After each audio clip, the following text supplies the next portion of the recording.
The Butterfly's Dream by Kerber's 314, Chapter 33, Contagiosity, Part 2.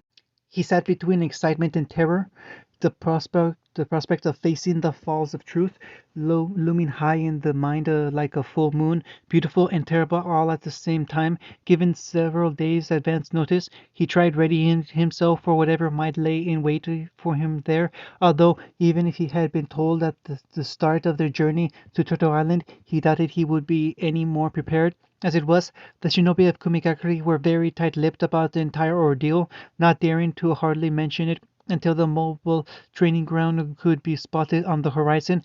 Out of their entourage, the only one who had ever set foot on the vestige shell was B, and he was his usual enigmatic self, which didn't make this part any easier. Before the truth was forcibly ripped out of him, he needed to set it straight in his own mind and lay it bare to one of the few people to whom it truly mattered, one of the few people who would get it. That was the hope anyway.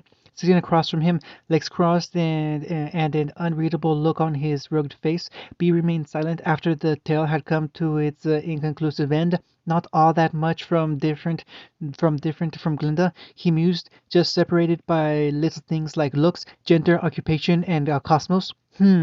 That's an interesting little story, but what's it going to do with Killer B? Dismay, confusion, but not quite resignation. Why did he think B would understand? Wetting his lips, he tried to form words that would be understood by humanity, trying to rationalize his own thoughts into language. I want to know what I'm going to face in there, considering. A dark face stared blankly back at him. You don't believe me, do you? I don't know, you tell me. You be speaking the truth from what I can see. A burly hand moved from his rubbing his white beard to gesture broadly to the waterfall adjacent. For the other side, your guess is as good as mine, but you're a tough little guy, you'll be fine. Unlike with Glinda, to be so offhanded with his confession wounded him. Despite the vote of confidence, it made him frustrated, though, at what he didn't know, the glibness of B's rapping, or was that simply where he was placing the blame? Fear and anxiousness manifested themselves, make themselves known by they did. Against his pitiful attempts to hide them, B was not fooled, was no fool, and the carefree visage he portrayed relaxed to highlight the lines of worry underneath, revealing a man who had gone through his own share of struggles. Look, I be empathizing with your plight, but you know it's not my fight, right? Fist clenched, teeth ground, anger at himself for being such a fool. This man might have been a fellow jailer, but not a brother. The bond he hoped to find was but a reflection on a puddle without any depth. You're right. I don't know why I'm bothering this to you. I guess I thought, beside those lines deepening to form wrinkles which marked themselves through many an unavailing situation. Kid, I'm not trying to brush you off or dismiss this thing you think is important, all right? I just can't help you. I'm here to train another village's jinchuriki because some really nasty guys are out for people like us. That's what's important to me, my duty to my brother and my home. I don't doubt that you feel a kindred bond to Mr. 8, and I guess me by extension, but I can't return that. You're a comrade, yeah, but I hardly know you. Don't get me wrong, I'm immensely grateful for what you did for Yujito-chan, despite whatever stupid guilt you might have over that. It speaks to me, tells me you got a good head on your shoulders, not to mention a good heart. That said, I don't know what you expect me to do for you, but I can't. My loyalty is to my village, as yours should be. Knowing that, you got to decide Kanaha or your would-be bride. She's not. It isn't like that. Caught off guard by the sudden return to levity, sputtering in the transition from breakishness to fresh air, and flailing in the smiling face of his fellow Jinchuriki. After the outburst, he grew quiet. What exactly was their relationship? It was a question both had agreed was irrelevant, harmful possibly. Obsessing over it would drive the both mad, as in this case it seemed to be. To qualify it would be to diminish it, but how could he convey the idea without a word? She's important to me.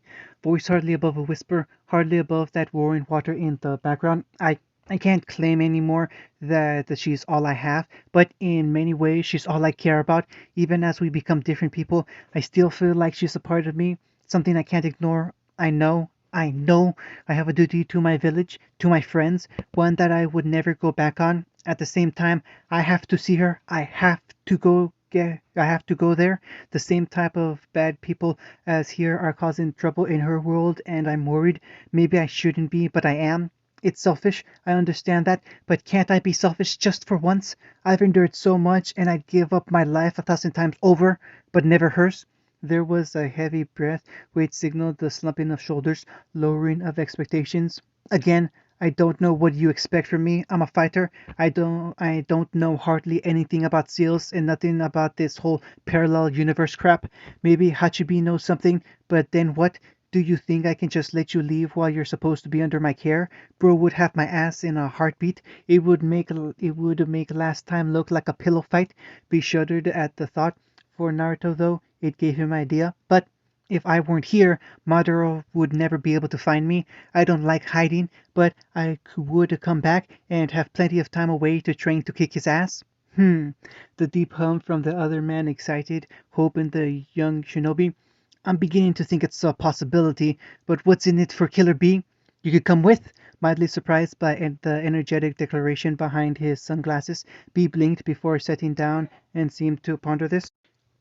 Seeing this his chance, Naruto struggled for what he knew about the man that could possibly cement the deal. I'm sure you want to get out, see the sights, maybe find a nice fight. He winced at the way it sounded coming out of his mouth, and he would be willing to get Ruby would be gagging if she could. He hoped neither remembered after this. I the loud slapping as fist met palm spooked Naruto from his contingency planning, making sure that B and Yang never met. This sounds tight. You got us a deal, Mr. Mighty Might. He gave the boy a thumbs up, which reminded him of Might Guy. With the amount of elation flowing forth, it drowned out whatever awkwardness and revolution he might have felt. He couldn't be happier. Things were finally happening. It still felt like it was only bright on the surface, that dangers and darkness were still looming underneath. At least now it actually felt like they were actively getting somewhere, working their way down slowly but surely so that one day the river could run free and clear. The river of time was always flowing. Excited? Was she? Maybe. Elated, yes, at finally having her voice heard by someone who could do something. Impatient to have this current task over and done with so that the important something could happen. Anxious because the outcome was still in contest, because she didn't know what the result of that something would be. Nervous, discerning that there was doubt, containing things that she couldn't control, even in this current obstacle facing her, fearing she hadn't done enough to prepare herself, prepare her team, guilt, knowing that she should have spent more time with the people around her, people who were supposed to be devoted to one another and help each other throughout thick and thin. Looking back, they had more than fulfilled their side of the bargain, but had she given her team even half the attention they deserved? Hey, that same voice, calming, reassuring. It's gonna be just fine. Under the firm check on the shoulder, she stood her ground. Yeah, she smiled back up at her sister, whose heart-shaped face was softened by the dim light. You're right, turning back to the pinprick of light at the end, smirking at the sounds of jeering crowds echoing down the hallway. We're going to kick their butts. There was a half-hearted grunt of acknowledgement to her far right, which was more than she was expecting from Blake. The addition of her sister loudly cracking her knuckles only served to highlight a noticeable absence from this assent. Weiss, the pale girl bit her lip, nervously glancing down to her partner, more specifically the object cradled in her left hand. I don't mean to be such a pessimist. Sure you don't. But just never seen you use anything other than your scythe. Far be it from me to doubt your ability, but are you sure that it's the most appropriate? She hesitated, looking for the most suitable euphemism for the thing she regarded with obvious disdain. Weapon you could have come up with?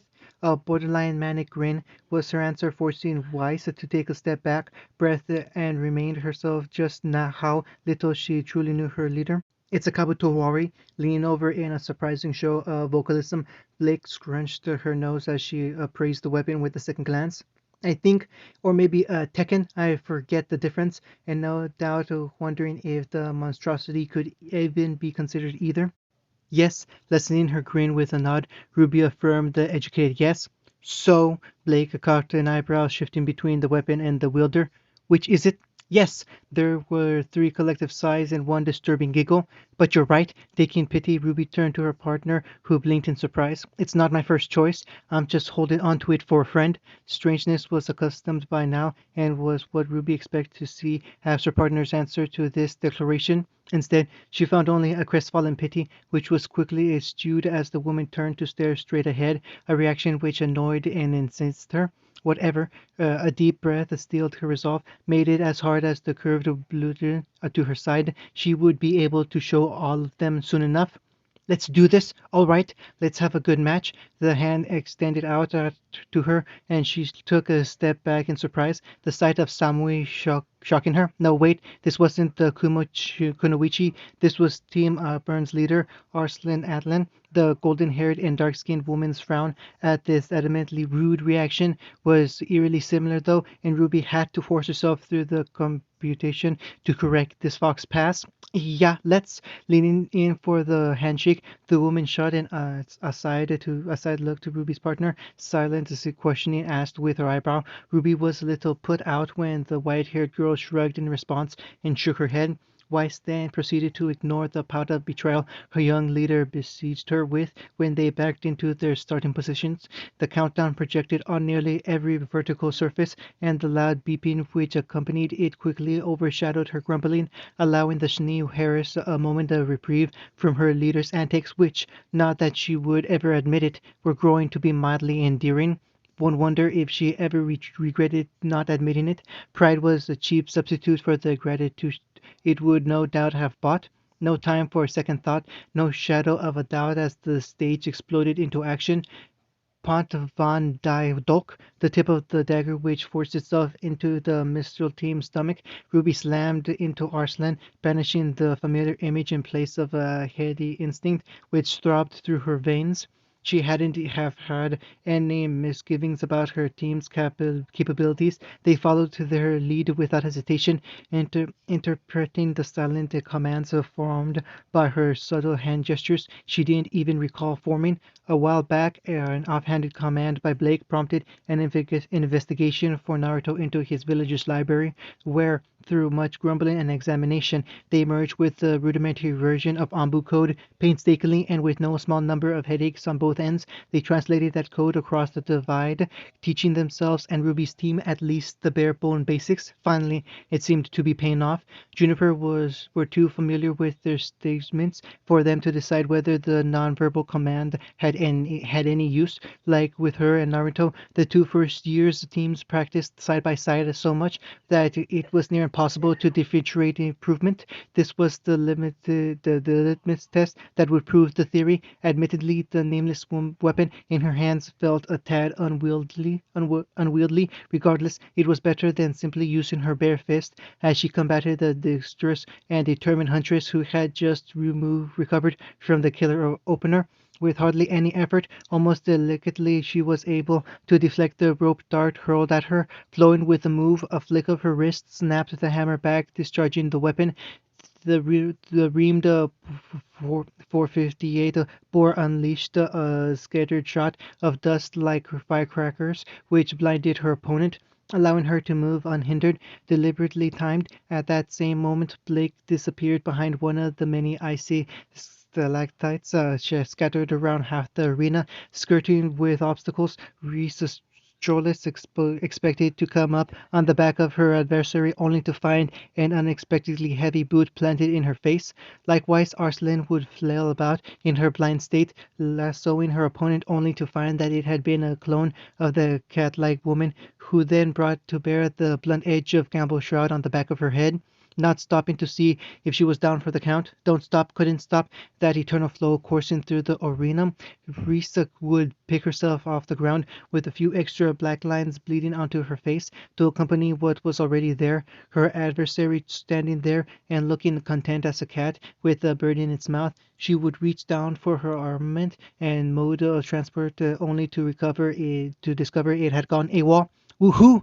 You get three guesses to where it went. The first two don't count. Coming in for a worldwide pass over their heads, Ruby used the hoverboard to transcend the figurative tropical typhoon coming to life in the wake of her contrails, courtesy of a fire dust crystal for her sister had passed to her. Having not yet picked herself up from the sneak attack previous, the green-haired skateboarder found herself forcibly lifted off her rear by the surprisingly strong gale. Unfortunately, realizing she was in too deep when her feet could no longer touch the ground, hanging like a fly in a web, she was the perfect target for the bite of the black-clad huntress, who planted another devastating kick, knocking the poor woman for two, abruptly stopping in her one-sided assault of the bow-staff-wielding Bolin Hori. Yang smirked playfully as she gave the man a chance to back up and catch his breath. "Phew, you're pretty good." Adopting the same relaxed composure as the blonde who had her hand on her hip, he leaned heavily on his staff.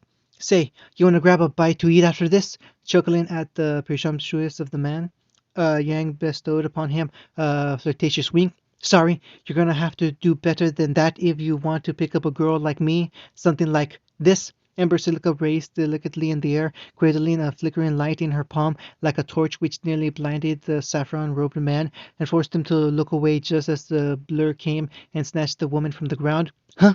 This dumbfounded phrase would have also sufficed for what happened in the coming seconds, if only the young man could articulate anything past the mutated groan from having his teammate launched bodily into him from left field. "Nice ride. You already picking up babes with it?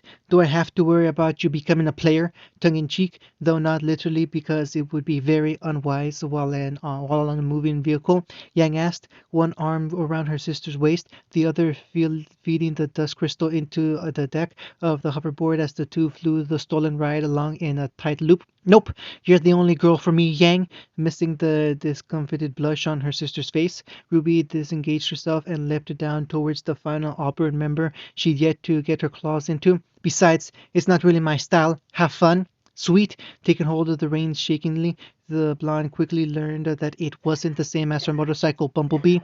"Better be ready to Yang then, 10."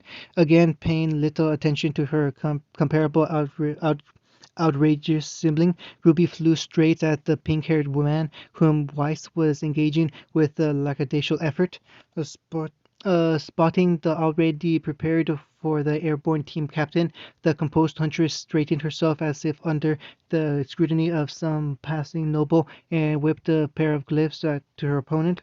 The first one growing icy spikes, which the man handily dodged, retreating backwards in a tight roll and coming out of it with his entire firepower devoted to destroying his obstacle. What he missed was the second glyph, off to the side, which accelerated the crimson missile to him with unparalleled speed. There might have been a moment where his kind brain registered the danger and tried to get him to dodge, but it was far too late as the transformed assault rifle vanished out of his hands. Unsure of what had transpired, Nadir Shiko looked down to where his weapon had been, only to a small, red-cloaked girl standing in front of him.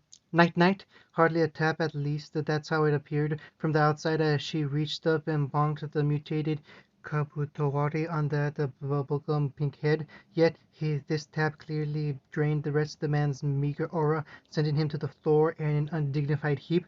"Aren't you having a little too much fun?" Coming up to her leader with an eye to inspecting the anticlimactic assault, Weiss was doubting whether it was the weapon or her partner that was the chief cause of the damage. "Meh, spoil sport." Ruby waggled the blunt stick like a teacher would a ruler at the disrespectful student. "Here, you can have the next one." Turning to level her arraignment at Bolin, who was just now staggering to his feet after determining that his ally which collided with him was out cold. Hum! Enthusiasm hidden behind her practiced snobbiness, Weiss lunged at the black-haired teen, quickly engaging him in a fiery end duel between rapier and staff. Showering good spatial awareness, he even managed to realize that they were dueling on her home turf and withdrew to the half of the arena covered in magmatic frontier.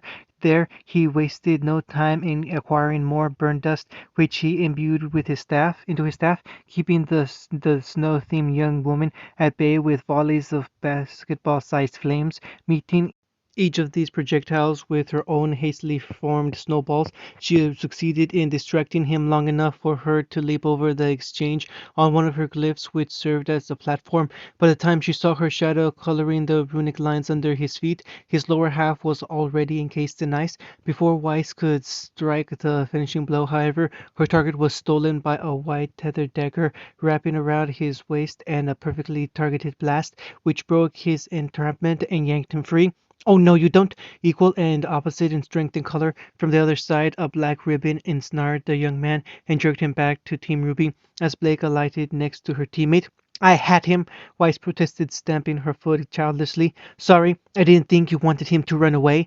Most of her attention on bickering Blake casually yanked on the student huntsman caught in their impromptu tug of war. Heads up, between a rock and a hard place. No doubt Bolin felt this was his fate, as he was liberated from the latter by the former, more specifically Yang on the hoverboard, crashing straight into him and causing the two women on either side to be jolted forward. Okay, maybe we need to work on that a little bit, Ruby's captain admitted with a twisted smile towards her groaning teammates while helping them back to their feet. Nevertheless, one could not argue with results, as even slow to recover, the Beacon team stood strong with all four members against the one remaining from Auburn. Don't suppose you'd like to surrender? King offered the olive branch with all sincerity to the remaining huntress, knowing the words would be less demeaning from her rather than the resident sourpuss.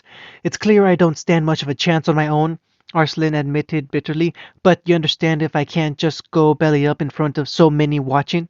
Yeah, and I can respect that. Nonchalantly, the blonde changed her gauntlets to see that she hadn't even used up a single clip during the exchange. What about a one-on-one? Give the crowd a show. Your pick? The remaining three conferred silently among themselves, seeing nothing wrong with the effort, considering they would still be 3-1 odds if one should lose. All right, the gilded blonde accepted with the gallow humor. How about the short one? Oh, that's me! Trying to rile Ruby up and throw her off balance was a harder task than she could have ever anticipated, coming to realize this as the girl practically bounced forward with a depraved grin on her face and wielding that hooked steel bludgeon. Sorry about before, giving a small hand gesture that Arslan recognized as one of respect. Ruby said about apologizing. You just remind me of someone I knew and I didn't expect to see them here, yet at least. Fair enough. Now let's see if we can live up to your promise. With that, the two readied themselves, tuning out the roars of the crowd, which were like the ocean. The collision between a tidal wave and the short line was imminent. They came together in a crash. That was quite the performance earlier. Freckles then pondering. Such a platitude didn't deserve a response. That wasn't the reason she ignored him, though. Yeah, perhaps condemning the headmaster like this is too harsh. It was simply hard to accept him being anything but insincere when staring at his handiwork in the face. A pretty face, cold, lifeless, likely to remain so if she were being realistic. If she were to speak out loud about it, she would have to admit her doubts about being able to save this woman, despite their promise. Which one of them was supposed to be disingenuous again? Come on, Miss Rose. I was under the impression that you didn't want to waste time. Neither of them did, as Osmond ushered her away from the container housing the fallen maiden, which she could hardly bear to look at any more, yet could not turn away from. Frozen like a bug behind glass, she just hoped that wasn't to be her fate as well, an experiment, a curiosity. She'd been that enough already. Luck wouldn't have it, however, leading her to an identical chamber set up in a adjacent corner. Mechanics of similar make and equally unknown purpose were plugged in next to it, rat's nest of wires blooming out of the top. That previous resolve shying away at the sight, she hesitated upon the threshold, looking at the glass coffin with suspicion. Are you sure this is going to work? Looking back at her, halting with an eyebrow quirking in impatience. No, but this is the only way I know how to find out. The sooner we can get you hooked up, the sooner we can try to locate this separate entity in your psyche. Even if it is not a soul on your physical plane per se, it might still register on the extractor. Right, they had tried to explain the concept to her, but most of it was far too abstract for her mechanical mind, and she was only left with the impression that they were using a metal detector to find unicorns. Let's do this. At least it shouldn't help. It shouldn't hurt. Reining in his own apprehension for her benefit, Aspen nodded softly and gently helping her into the pod. Do you have to lower the door? I'm afraid so. Taking a break from Red Chicken, his adjustment to look at his student with sympathy. There's a built-in failsafe that prevents it from working without it closed. Normally, when we're trying to transfer an aura from person to person, the danger in having it dispersed to the outside environment is too great a risk. He walked back over to the little girl trussed up in the velvet padded interior, placed a hand on her shoulder. You'll be fine. Everything is going to be fine, I promise. Backing up, he manually shut the lid where it locked with a snap hiss. Okay, Ruby, stay calm. Just breathe. The oxygen was flowing freely. Closing her eyes, she could even feel the slow movement of air through the molecular sieves and then smell the chalkiness of diatom.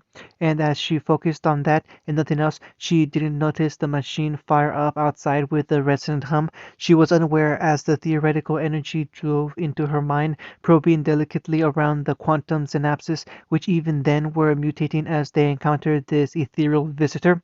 Okay, there was a sharp intake of air when she realized it was no longer being regulated, and she drank greedily. Huh? What's going on? We're done, Osmond said simply, helping her out of the machine she never remembered opening. Done.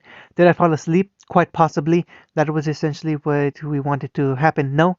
A quick look around the catacomb showed that nothing had changed. It could have been decades in the future, and she bet it would still look the same. No, Naruto, it didn't work. Dismay rifle and a sinking feeling in her stomach that she knew preluded anger. I'm not exactly sure, Osmond admitted, hiding either pity or contempt behind his reserved expression. We could be trying to drive a screw with a hammer, or perhaps using a hammer to find a screw in a haystack is more appropriate because we don't know precisely what we are looking for and don't know if this is even the right tool to go about it. A small frown, a tiny variation from his placid expression, was the only thing to show how he felt about it. I'm sorry, Ruby. I told you from the beginning that even if this bond is real, the chances of doing anything about it would be a long shot, but I did still think there was hope. Looking back towards the other side of the room where Amber lay in her chrysalis, one could see that he meant it. He had spent far too long down here doing the very same thing day after day, though, and stopped himself before he came mired in the ennui of regret. Let's go. You should get back to your team. Footsteps abruptly stopped as he turned to find her paused once again, silver eyes staring and reflecting that negative space, the luminous glow from the fluorescent bulbs twinkling like faraway stars. Ruby, she blinked away the nothingness, looking back at Osmond and smiled. It worked. Nothing had changed when he opened his eyes.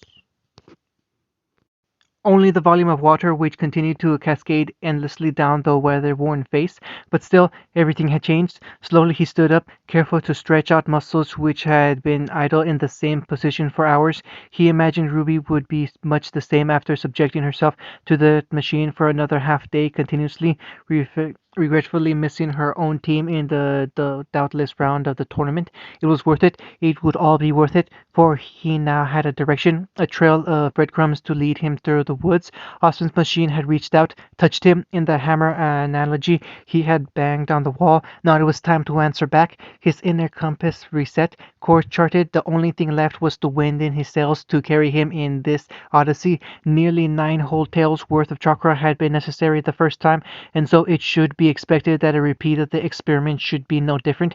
He had been warned, though, that even with his partner's full support, he would need to be the tillerman to that energy, manipulating it with absolute precision to guide him on that infinitely infinitesimal expanse. As it was, his subconscious still manipulated the yokai in unpredictable ways, and until he could claim absolute control over his evil, the true darkness which lay inside, they could not risk it, which was why he was still here, about to step across the precipice into something he was entirely sure he was unprepared for. Do you trust me, Naruto? Footsteps on the surface of the pond, ripples crushed by unrepentant whitewash. If there was another way, I would let you know. Ragging a storm, a thunderous noise as the liquid crashed on his shoulders. There was no doubt he could still hear. About the Rinnegan, you accepted it from Conan without any questions, never once asking why it was necessary. 1,000 million sledgehammers trying to crush every molecule in his body with the same force which destroyed the moon. There's something else you should know about it. I feel as though if I had told you, you would have never laid a finger on them. You would have destroyed them right away. I didn't tell you because I wanted you to have the chance. I wanted the chance to see her, but now I should have told you. I need to tell you. Kurma, a deafening roar, whatever so cold it became numb. He closed his eyes and banished all sight. Thanks.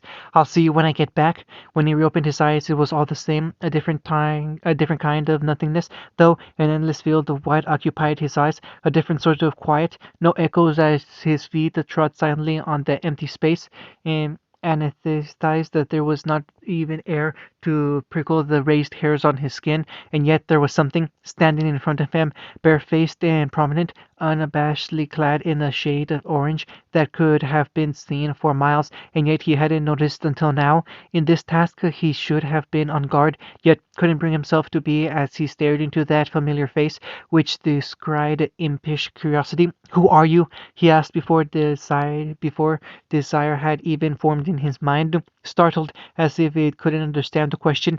Did he not speak the language? Which one did he speak it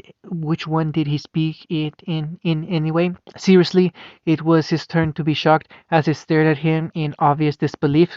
"Yes," he replied, numbness receding, feeling a little low, a slight irritation twitch in his eye. "Why would I ask if I don't know?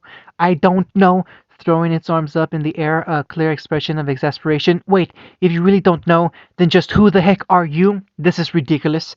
Feeling his tone rise along with his temper, the world was becoming clearer, identity of the person still just out of his reach. "I asked first. Fine." Jabbing a tan thumb towards the puffed out chest, determination shed into eyes which shone like sapphire, mouth grit with words molded in resolve. In the moment before those words came, he already knew. Fathomless blue pools opened with wide to meet that other horizon. "I'm Uzumaki Naruto, future Hokage Databayo." He stood in disbelief. "Now, who are you?" He tried, but he couldn't answer. Blind, deaf, dumb, nothing ever changed. End of chapter 33.